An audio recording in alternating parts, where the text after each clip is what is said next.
Praise the Lord. கர்த்தர் நல்லவர்.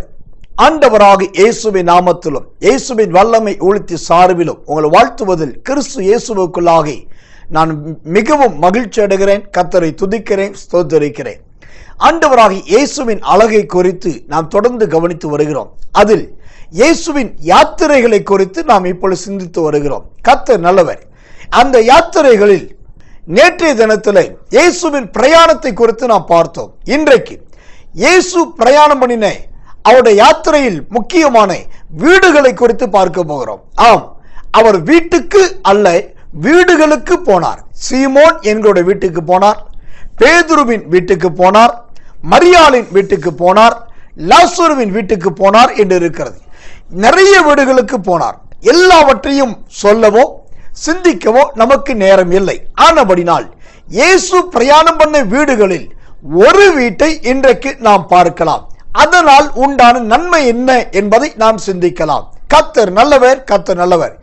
Mark சுவிசேஷத்தின் புஸ்தகம் 2ஆம் அதிகாரம் 1 முதல் 12 வரைக்கும் நீங்கள் வாசித்து பார்த்தால் வேதம் சொல்லுகிறது, கப்பர்நகூம் வீட்டுக்கு போனார் என்று வேதம் சொல்லுகிறது. ஆம், கப்பர்நகூமில் இருக்கிற வீட்டுக்கு இயேசு போனார்.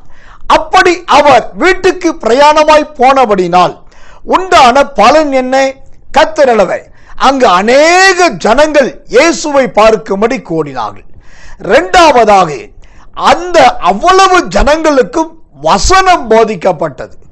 மூன்றாவதாக அங்கு அநேக பாவங்கள் மன்னிக்கப்பட்டது.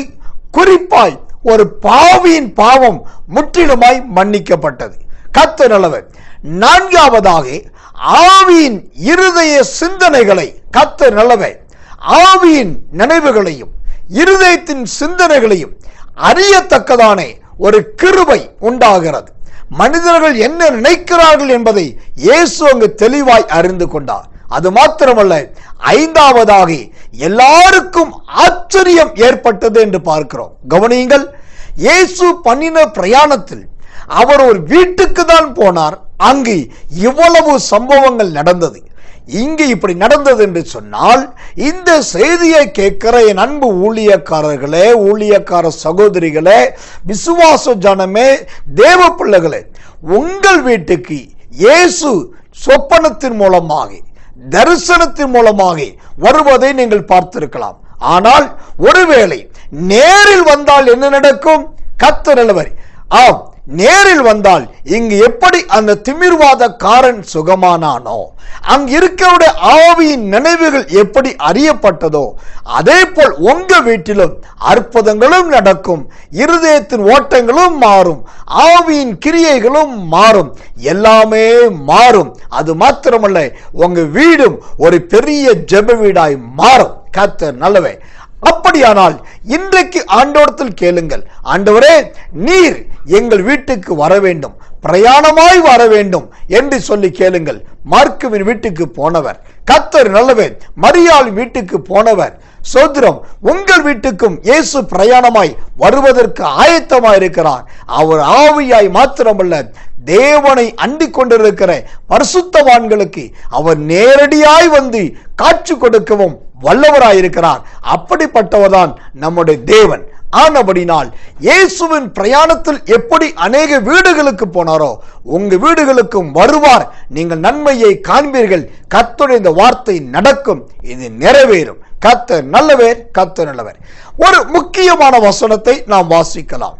சங்கீதங்களின் புஸ்தகம் 23ஆம் சங்கீதம் 6வது வசனம். என் ஜீவனுள்ள நாளெல்லாம் நன்மையும் கிருபையும் என்னை தொடரும். நான் கர்த்தருடைய வீட்டிலே நீடித்த நாட்களாய் நிலைத்திருப்பேன். நான் கர்த்தருடைய வீட்டிலே நிலைத்திருப்பேன். ஆம், ஆண்டவருடைய இந்த வாக்குத்தத்த வார்த்தையின்படி இயேசு உங்கள் வீட்டில் நிலைத்திருக்கவும், நீங்கள் கர்த்தருடைய வீட்டில் நிலைத்திருக்கவும் கர்த்தர் உங்களுக்கு கிருபை செய்வார்.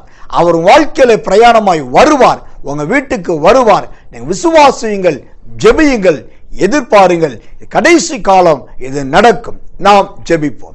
அன்புள்ள நல்ல பரமபிதாவே, நல்ல அற்புதமான இந்த நேரத்தில் இதோ இந்த செய்தியை கேட்டவுடைய பிள்ளைகளுக்காக நான் ஜெபிக்கிறேன். நீ அநேக வீடுகளுக்கு பிரயாணமாய் போனீர் என்று வேதம் தெளிவாய் சொல்லுகிறது. இந்த கடைசி நாட்களில் உபத்திரவத்திலும் வேதனையிலும் தனிமையிலும் துன்பத்திலும் எதிர்பார்ப்போடும் இருக்கிற என் அன்பு தேவ பிள்ளைகள் ஒவ்வொருவருடைய வீட்டுக்கும் இயேசு சுவாமி நீங்கள் கடந்து செல்லுங்க, அவர் வீட்டுக்குள் பிரவேசிங்க. ஆண்டவரே, நீர் அங்கு புறப்பட்டு அவர்கள் வாழ்க்கையில் இருக்கிற எல்லா குளறுபடிகளை கர்த்தர் மாற்றி ஆவியையும் ஆத்துமாவையும் இருதயத்தின் நிறைவுகளையும் சீர்படுத்தி எல்லா பொல்லாதை திமிர்வாதத்தின் போராட்டத்தின் ஆவிகளை அழித்து இவர்கள் வீடுகளுக்கு ஒரு பெரிய மீட்பை கொடுக்க போகிறீர். இவர் வீடுகளை ஒரு ஜெப வீடாய் மாற்றப் போகிறீர். உங்களுடைய தரிசனம் இவர் வீடுகளில் உண்டாக போகிறதுக்காக நன்றி. நீ ஜெபத்தை கேட்டதற்காக ஸ்தோத்திரம்.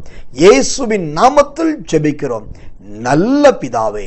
ஆமென், ஆமென், ஆமென்.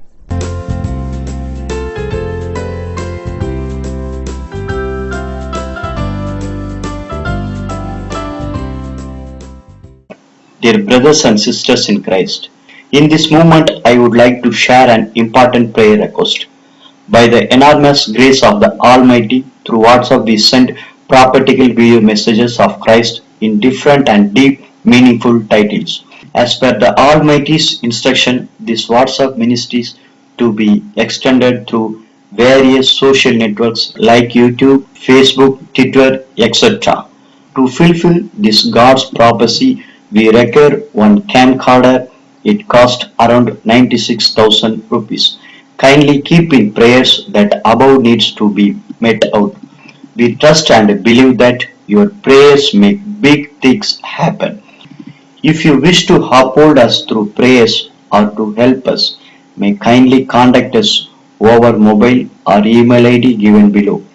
We are ready to give you more details regarding this.